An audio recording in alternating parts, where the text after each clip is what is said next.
So let's talk market fundamentals and let's discuss the medium and the long-term view with Shashi Krishnan, Chief Investment Officer with Birla Sun Life. He joins us live from his Mumbai office. Shashi, good to have you back. Thank you for joining us. Shashi, are you a bit disappointed and surprised with the way how rupee and Indian markets have moved this year? The general opinion on the street is that a new growth cycle for Indian economy will start soon. If that is the underlying thought, why are markets down and why has rupee plunged? Okay, I think two questions. The first one in terms of markets itself. I think the last time we met, I did mention that we were looking at a range-bound equity market. So the Sensex possibly in a range of 19,000 to 21,000. I think that's exactly where the markets are playing out. Because you need a sustained improvement in a large number of the macros, and you need a little more certainty in earnings before you have a sort of sustained uptick in equity markets. The second issue is obviously the rupee. And I think the immediate move that we have seen in the rupee, where the rupee sort of depreciated from 54 to say 56.5, was primarily led by the fact that people are sort of worried about the phasing out of the Fed liquidity injection. And I don't think it's anything to do with, the fundamentals. If the Fed, does phase out, their liquidity injection, then the problem is that, the big current account deficit issue that we are facing up to could sort of not improve significantly or could worsen a little. And I think that's why, the rupee has sort of reacted the way it is. And it is not just the rupee, because the strengthening of the dollar has actually impacted almost all emerging market currencies. And we are seeing a lot of outflows from emerging markets.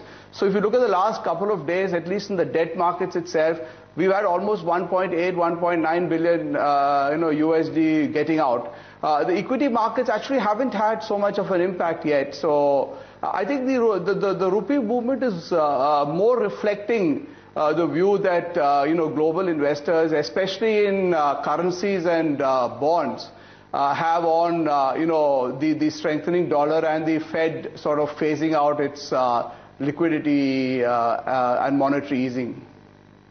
So, Shashi, what happens from here? How much more downside could we be looking at? Because we've already fallen nearly about 5.5% in just 2013 itself from the peak. Yes, and this is actually quite surprising because given the fact that you've had a large amount of foreign inflows into the market, over $15 billion, this is in addition to the $25 billion that came in last year. India is still one of the largest recipients of foreign investment, if you look at most emerging markets. And therefore, obviously, there is a bit of a worry saying that in spite of so much money, the markets haven't moved. In fact, if you compare how the Indian markets moved on a current year-to-date basis, I think we would have gained 1%, whereas markets like Japan have gained something like 25%. And even the developed markets have gained, 10 to 15%.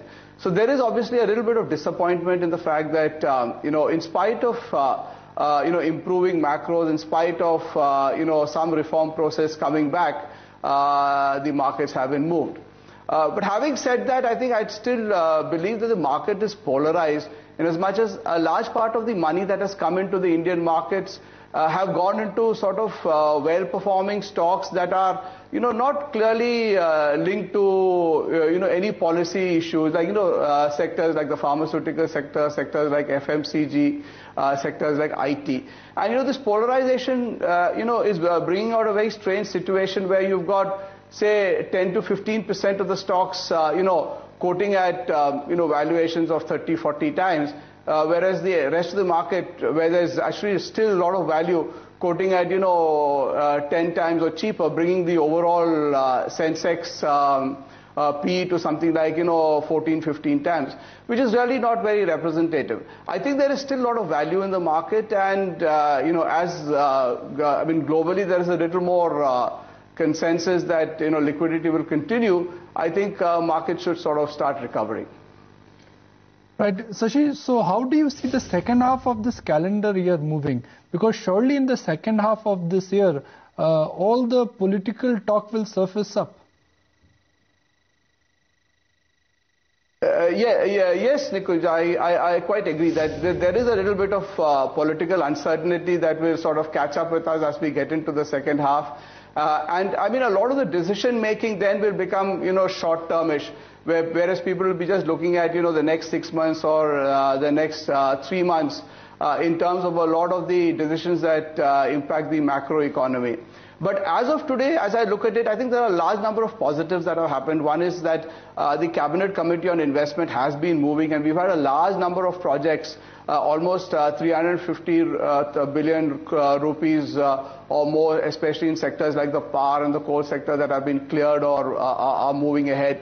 And maybe, in course of time, maybe 6 months down the line, 9 months down the line, it will start impacting the investment cycle. And once the investment cycle starts impacting, I think you will see some improvements in, how the markets behave. But what is, I think, the advantage that India will face is the fact that the commodity cycle has sort of eased out quite a bit. And a large part of the commodity cycle, has been sort of helping many companies improve their margins and, the earnings, though the top line revenue growth has still been muted. And therefore, I mean, if we see a steady improvement in earnings as we go ahead and a little bit of the reform process sort of catching up, I think markets will sort of start coming back. But I think, yes, it's not going to happen in the next 3 months. It will take its time for that to happen. It's rather sad to see that foreigners, they like Indian equities, but Indians don't like equities as an asset class. Foreign institutional investors have pumped in about $35 billion in last 18 months, and domestic institutional investors have been selling this market down because of redemptions. When do you expect the redemption pressure will reverse, and what is your experience at Birla Sun Life? Yeah, I think if you look at retail money flowing into insurance and possibly the mutual fund sort of sector, there has been a fair amount of slowdown because I think people have been reallocating their assets into both gold and real estate. In spite of the fact that gold prices came off, you've seen that the demand for gold in the last quarter has been as much as almost half a year's demand in the previous year. And that is the kind of elasticity that gold has had. And there has been a fair amount of reallocation of, retail household savings and investment into gold and real estate. I think the government is obviously seized of this, and they are taking steps to ensure that we don't have a runaway demand in gold. And once that happens and the real estate sector sort of stabilizes, I think money will start getting reallocated to equity. I think equity markets look fairly good at this point of time, simply because I said there is this polarization, and you've got almost 75% of the market that is quoting at very, very attractive levels. But then obviously, you'll have to have a bottom-up approach in terms of choosing the right kind of stocks and portfolios, and stick it out maybe for the next 2.5 years before you can sort of make money. But I think from a long-term perspective, there is still a lot of opportunity.